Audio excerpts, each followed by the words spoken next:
Hello student, class में हमने discussion किया था वो 4P के बारे में, पब्लिक, पैकेज, प्रोटेक्ट और प्राइवेट के बारे में। अब उसके बाद वाला जो टॉपिक है वो है accessor and mutator methods. When we restrict access to data by declaring them is private, our purpose it is to protect them from getting the directly access or modified by method of other class। हम जब भी कोई data को private रखते हैं तो उसका main purpose हमारा क्या होता है कि अदर पर्सन है वो हमारा डेटा या इंफॉर्मेशन को यूज़ ना करे, कोई मॉडिफाई ना करे या डायरेक्टली इसको एक्सेस ना करे। At a time, if we want to allow such data to be used by other, then we write accessor method। उस समय वो डेटा को हमें कोई अदर अदर पर्सन या किसी अदर को वो डेटा को हमें एक्सेस करनी यानी कि राइट करने की परमिशन हमें देनी हो तो वो एक्सेसर मेथड होगी। Okay, allow such data to be used by other, इसका मतलब अदर पर्सन को वो डेटा यूज करने की परमिशन जब भी हम देना चाहते हैं तो उसमें जो मेथड यूज होगी वो क्या होगी, accessor method. If we want to allow such data to be modified by other then we write the mutator method. अगर मुझे वो डेटा को यूज करने के ही ओनली यूज करने के ही परमिशन देनी है तो वो मैं एक्सेसर मेथड यूज करूंगी, लेकिन उसको मैं मॉडिफाई एक्सेसर के साथ उसको मैं मॉडिफाई करने की भी परमिशन दूँ। इसका मतलब वो डेटा को मुझे यूज भी करने देना है और उसमें चेंज भी करने देना है, तो मैं कौन सी मेथड का यूज करूंगी, तो कि वो है म्यूटेटर। बच्चों ये दोनों पॉइंट आपको याद रखना है, एक्सेसर मेथड का यूज और म्यूटेटर मेथड का यूज। एक्सेसर मेथड है वो ओनली अलाउ डेटा यूज करने के ही परमिशन देता है, लेकिन other used by other person या मे बी कुछ भी। ओके, और जो म्यूटेटर मेथड है वो क्या है, तो कि वो अलाउ करती है जो डेटा हमने प्रोटेक्ट किया है, ओके, उसमें हम उसके साथ मॉडिफाई करने की भी हम परमिशन दे, उसको हम म्यूटेटर मेथड बोलेंगे।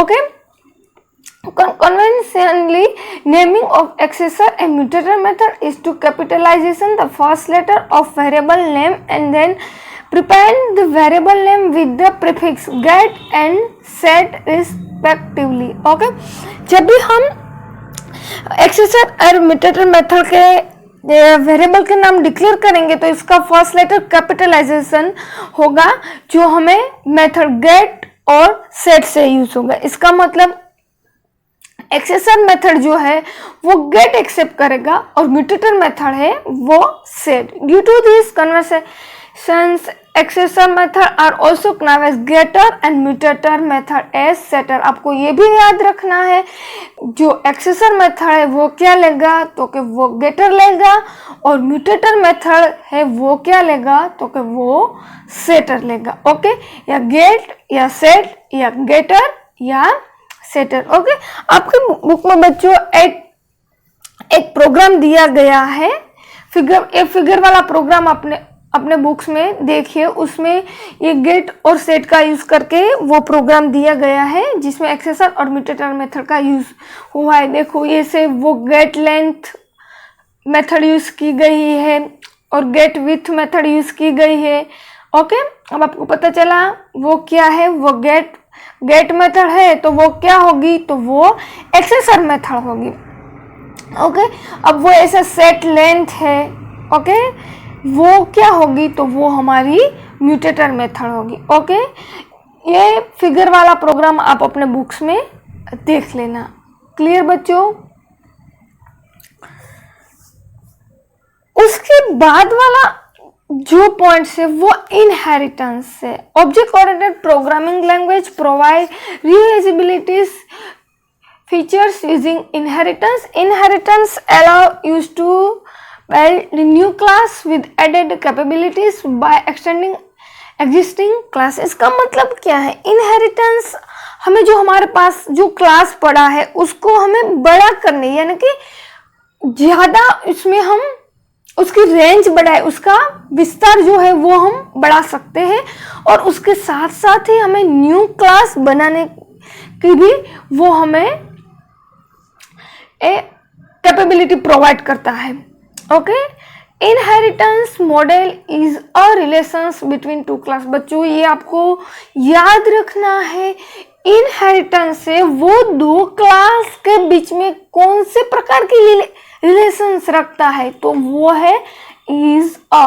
फॉर द एग्जाम्पल, बहुत अच्छा एग्जाम्पल दिया गया है, classroom is a room, student is a person। here the room and person are called parent class। parent class का मतलब क्या है? देखो, room और person वो parent class है। parent class का मतलब हमारा main class। ओके, देखो ये क्लासरूम है, वो किसके अंदर आएगा? वो रूम के अंदर ही आएगा, इसलिए रूम हमारा कौन सा क्लास होगा? तो कभी हमारा पेरेंट क्लास या मेन क्लास होगा। उसी तरह जो ये स्टूडेंट्स है, स्टूडेंट इज अ पर्सन, तो हमारा ये पर्सन है वो क्या होगा? वो हमारा मेन क्लास होगा। तो वो क्लासरूम और स्टूडेंट है वो हमारा चाइल्ड क्लास, ओके, वो हमारा चाइल्ड क्लास होगा या कि सब क्लास होगा। ओके, देखो parent class is also referred to a super class और बेस क्लास। बच्चों ये भी हमें याद रखना है, पेरेंट क्लास को हमें दूसरे क्या नाम से बुलाते हैं, तो कि वो सुपर क्लास और बेस क्लास। कई बार ऐसे ही हमें एमसीक्यू पूछ डालते हैं कि बेस क्लास का दूसरा नाम क्या है, तो वो है पेरेंट क्लास और सुपर क्लास। उसी तरह चाइल्ड क्लास को हम also refer to a sub class and derive class और एक्सटेंडेड क्लास। ओके, तो हम चाइल्ड क्लास को किस तरह से जानेंगे? तो उसका हम दूसरा नाम सब क्लास भी बोल सकते हैं, डिराइव क्लास भी बोल सकते हैं, और एक्सटेंडेड क्लास भी हम बोल सकते हैं। क्लियर? उसका एग्जाम्पल आपकी बुक्स में दिया ही गया है। देखो यहाँ पे टू क्लास। देखो अब आपको याद रखना है, इनहेरिटेंस है वो दो क्लास के बीच में कौन सी रिलेशनशिप रखेगा? इज। देखो यहाँ पे हमने सीख लिया। क्लियर? अब उसका एग्जाम्पल हम देखते हैं। यहाँ जो फिगर दिखाई दे है वो एक क्लास है, वो है एक सुपर क्लास है और एक सब क्लास के। ओके, इसके बारे में अब देखते हैं। Class diagram that has the class name classroom derive from its parent class name room. Okay, तो हमारा पेरेंट क्लास कौन सा होगा? तो के रूम। तो डिराइव क्लास कौन सा होगा? तो के classroom. See that the arrow points from a sub class toward super class. इसका मतलब जो भी एरो का निशान है वो सब क्लास के से सुपर क्लास की ओर जा रहा है। इसका मतलब सब क्लास जिस के साइड वो एरो है वो हमारा सुपर क्लास होगा, यानी कि रूम हमारा कौन सा क्लास है? तो के super class. In sub class only additional attributes and method are to be show. Sub class क्या करता है? तो वो एट्रीब्यूट्स और मेथड को शो करता है। Note that a sub class is not a subset of super class. सब क्लास है वो सुपर क्लास का सबसेट नहीं है। इनफैक्ट सब class usually contains more information and method than its super class। इसका मतलब सब क्लास जो है वो हमें सुपर क्लास से ज़्यादा इंफॉर्मेशन किस में होगी? तो के सब क्लास में। ओके, दूसरा डायग्राम भी यहाँ पे इसका दिया गया है। बच्चों देखो ये रूम नामना रूम है और ये क्लासरूम है। क्लियर? देखो सुपर क्लास एंड सब क्लास के इंस्टेंस दिए गए हैं। ओके, ये हमारा सब क्लास होगा और ये हमारा सुपर क्लास होगा। ओके, ये इसके एट्रीब्यूट्स है सारे के सारे और ये इसकी वैल्यूज है। क्लियर? उसके एग्जाम्पल बच्चों आपके बुक्स में दिए गए हैं। अगर आपको ज़्यादा इन्फॉर्मेशन चाहिए तो आप इस बुक्स में, आपकी बुक में देख सकते हैं। क्लियर?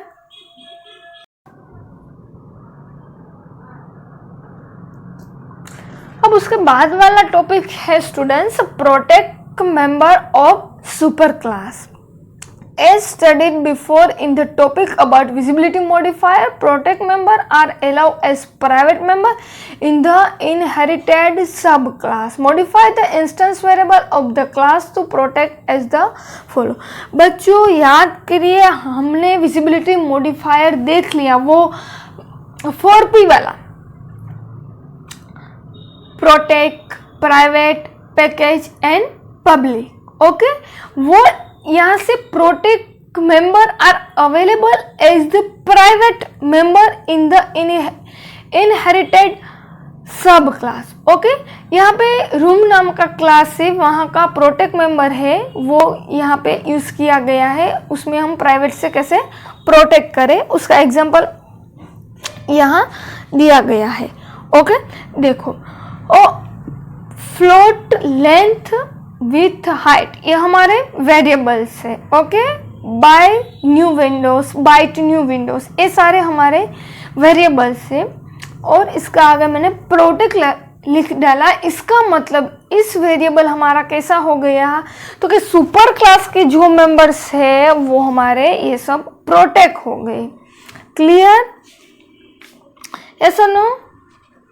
ओके, अब उसके बाद वाला है composition and aggregation. Composition and aggregation are the constructions of class that incorporate other object. Okay, composition और एग्रीगेशन का वर्क क्या होता है, तो कि वो constructions of the class that incorporate of other object, they establish has a relationship between class. बच्चों याद रखना है, कंपोजिशन और एग्रीगेशन के बीच में जो दो क्लास है उसके बीच में कौन सी रिलेशनशिप होगी, हैज अ।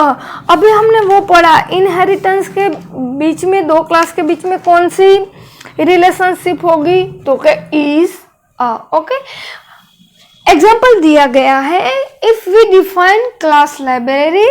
ओके, हमें लाइब्रेरी नाम का एक क्लास दिया, it has a reading room, इसमें एक रीडिंग रूम है। Here reading room is an object of the classroom. Okay, जो रीडिंग रूम है वो किसका ऑब्जेक्ट है, तो क्या classroom. Thus the library has a room.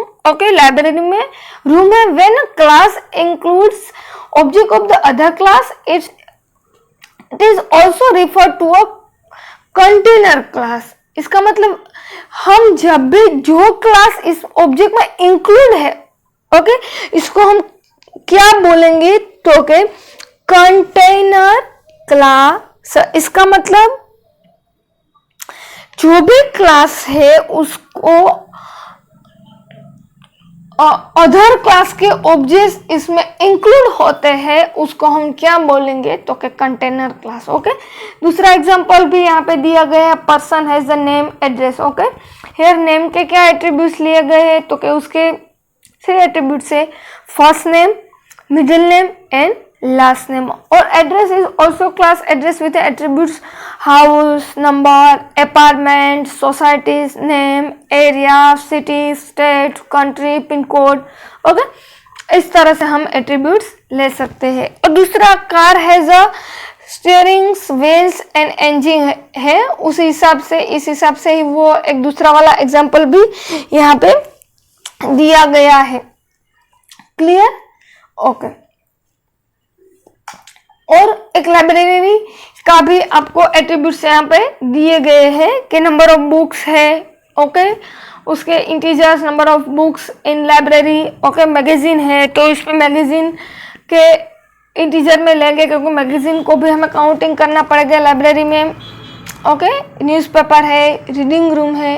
Okay, इस हिसाब से हम उसका यूज कर सकते हैं कंपोजिशन और एग्रीगेशन का। ओके, इसी तरह चैप्टर नंबर 8 यहाँ पे एल होता है। ओके,